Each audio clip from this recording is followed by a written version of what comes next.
হোসেন, জি। এই ডিমটা দিয়ে পিঠা বানাই দিবে, কত টাকা লাগবে? 35 টাকা। 35 টাকা? জি। দাও তো একটা বানাইয়া।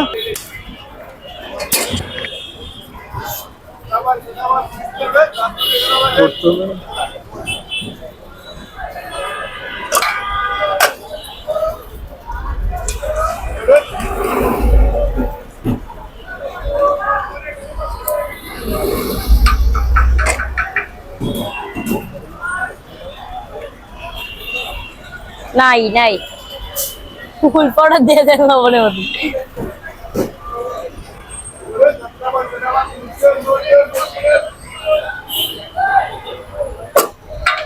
কতক্ষণ লাগবে হোসেন?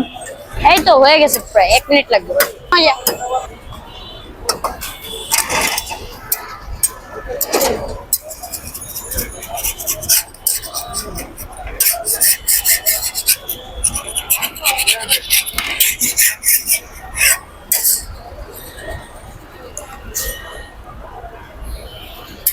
এইটার সাথে কি ভর্তা যতই খুশি তত? হ্যাঁ, যত মন চায় তত খাবেন, কিন্তু অপচয় করবেন না। খাইতে খাইতে সব ফালা দেন।